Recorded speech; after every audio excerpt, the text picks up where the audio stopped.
तनी समाचार बटुए बक्सर से। रिपोर्टर बानी वरिष्ठ पत्रकार संजय उपाध्याय जी। गाड़ी के हॉर्न सुननी, ई गाड़ी के हॉर्न देखला के बाद लागता कि आ रहल बा कोनो विशिष्ट अतिथि या कोनो बड़ अधिकारी। ई हॉर्न में बता रहल बटुए।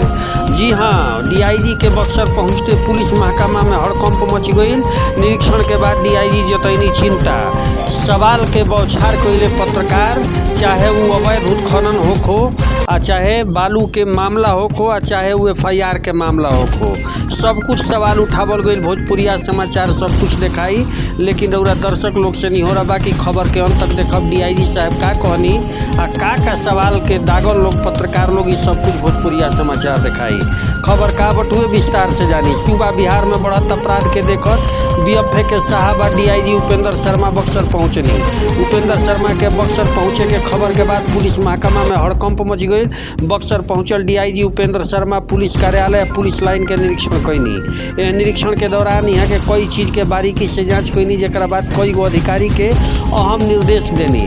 अब कई चीज के मतलब कि पुलिस लाइन में जाके हो जाके देखनी कि शस्त्रागार के स्थिति का बा, गाड़ी के स्थिति का बटुए, गाड़ी के रख रखाव के स्थिति का बटुए। इस दौरान मीडिया से बातचीत करत उपेंद्र शर्मा कहनी कि साल में एक बार पुलिस कार्यालय के पुलिस केंद्र के निरीक्षण करे के होला, लिहाजा यही कड़ी में हम एजा पहुंचल बानी, जेकरा अंतर्गत पुलिस लाइन में भी इंस्पेक्शन कइल गई। एकरा अलावा थाना में वाहन कैश मेमो के भी निरीक्षण कइल गई। हालांकि वहाँ के डुमरा में बक्सर में कैश मेमो में धीमा गति के होखे के कारण चिंता भी जतैनी। यहाँ के कहनी कि डुमराव में तनी सा स्थिति गड़बड़ बटुए, एकरा के सही करे के बात बटुए।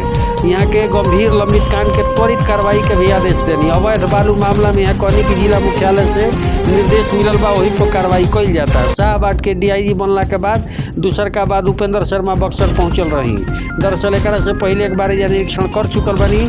डीआईजी भी कहनी कि केस के पेंडिंग के लेके निरीक्षण करे के दौरान लगातार चलता आगे वही चलत रही। डीआईजी के मुताबिक अगर सुरक्षा के लिहाज से भी बात कइल जाओ तो यूपी या बक्सर के बॉर्डर एरिया होखे के कारण एरिया चौकसी के और बढ़ावल जा रहा बा, ताकि विधि व्यवस्था के सुचारू रूप से चलावे में सहयोग मिले। डीआईजी के निर्देश के बाद उम्मीद कइल जाता कि बेहतरीन प्रशासनिक व्यवस्था दिखी। रोरा दर्शक लोग के भोजपुरिया समाचार बता देव कि डीआईजी साहब कई गो इंस्पेक्शन कैनी, कई गो विभाग के इंस्पेक्शन कैनी। एकरा अलावे बारीकी से पत्रकार लोग के सवाल के भी जवाब डीआईजी साहब देनी। बता दी कि एकरा पहले बक्सर के ही एसपी के पद पे रह चुकल उपेंद्र शर्मा जौन बानी डीआईजी साहब यहाँ के रह चुकल बानी। अब डीआईजी बन के यहाँ के आइल बानी।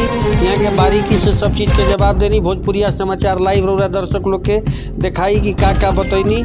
यही दौरान कई गो पत्रकार पूछलन कि बालू को का कहब, एकरा अलावे थाना में एफआईआर जाता वो को का कहब। बारीकी से जवाब डीआईजी साहब के रउरा दर्शक लोग के भोजपुरिया समाचार परोसे जा रहल बटुए। लेकिन निहोरा बटुए कि चैनल अगर अभी तक सब्सक्राइब नहीं की कैले तो दर्शक लोग बेल आइकन के बटन दबा के चैनल के सब्सक्राइब लाइक कमेंट करके बताई खबर कैसन लागल और शेयर करी। पुलिस लाइन का इंस्पेक्शन होता है।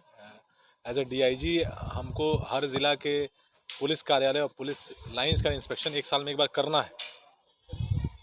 तो उसी कवायद में मैं आया था। तो पुलिस लाइन में हम लोग फर्स्ट हाफ में थे, वहाँ विभिन्न जो शाखाएँ थी उसका हम लोग इंस्पेक्शन किए। कैंपस में जो चीज़ें बनने योग्य हैं, जिनमें सुधार की जा सकती है, सिपाहियों के रहने की व्यवस्था क्या है, उपस्कर जो है कैसे रखे गए हैं, वाहन की क्या स्थिति है, हर थाने में कितने वाहन हैं, ड्राइवर से क्या स्थिति, ये सब लोगों ने डिटेल किया है। उसका एक रिपोर्ट मैं इशू करूँगा।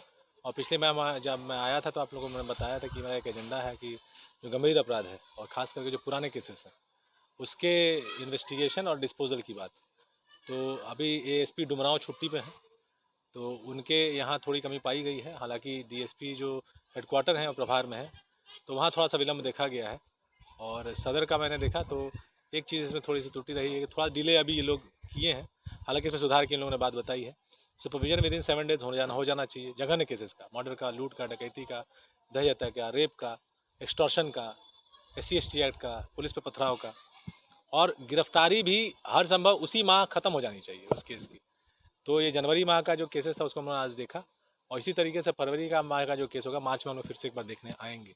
तो आज 2 बातें थी, इसकी वजह से मैं आया था, और कोई विशेष बात नहीं। सर, चारों जिला में मामले को लेकर के प्राथमिकियां जो दर्ज की गई थी उसमें कैमूर और भोजपुर जिले में, तो उन केसेस को हमको देखना पड़ेगा, उन केसेस को देखना पड़ेगा। ऑफ द रिकॉर्ड अभी मुझे इस तरह की जानकारी नहीं है कि कितने केसेस यहाँ बक्सर के हैं और कितना भोजपुर के हैं, वो देख के मैं इस पर टिप्पणी कर पाऊँगा। सर एफआईआर को लेकर कैसे मामले आते हैं कि अक्सर लोग कहते हैं कि हमारा एफआईआर नहीं हुआ। नहीं उसमें देखिए कानून स्पष्ट है, थानाध्यक्ष को एफआईआर करना है और अगर कोई आवेदन आता है इस पर एफआईआर बनता है तो उस पर शैल एफआईआर का निर्देश है, मतलब तो करना ही करना है। लेकिन उसके बावजूद इंटरप्रिटेशन की कमी हो सकती है, थानाध्यक्ष की अपनी मनमानी हो सकती है, वैसी परिस्थिति में डीएसपी के पास जा सकते हैं, एसपी के पास जा सकते हैं।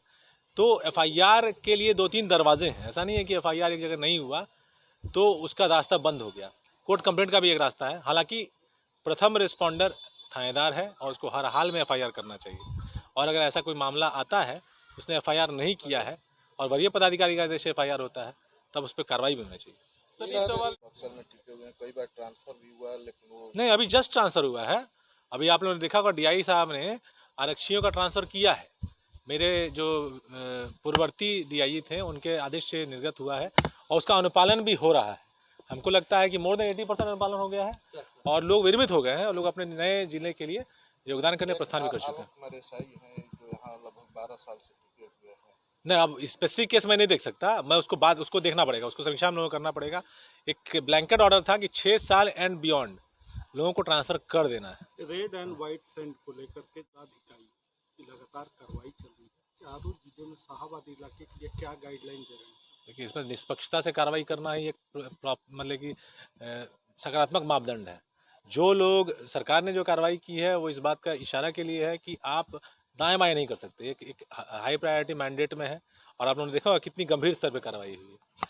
तो अवैध खनन को रोकना का प्रयास करना, उसमें फेल होना एक बात है, लेकिन उसके साथ मिल जाना ये क्षम्य नहीं है। यही मैसेज उस कार्रवाई से दी जा रही है। सर अंतिम सवाल इसमें एडीजी लॉ एंड ऑर्डर साहब का हम लोग को निर्देश भी आया हुआ है, तो बॉर्डर्स पे हम लोग सेंसिटिविटी तो हम लोग की बढ़ी जाती है और हम लोग का ऐसे भी चुनाव के परिप्रेक्ष्य पे ना रहते हुए भी हम लोग का चूंकि प्रोहिबिशन स्टेट में लागू है तो ऐसे भी हम लोग का बॉर्डर बाकी स्टेट्स के बॉर्डर से ज़्यादा सेंसिटिव है, उसको हम लोग हमेशा मैन करते रहते हैं।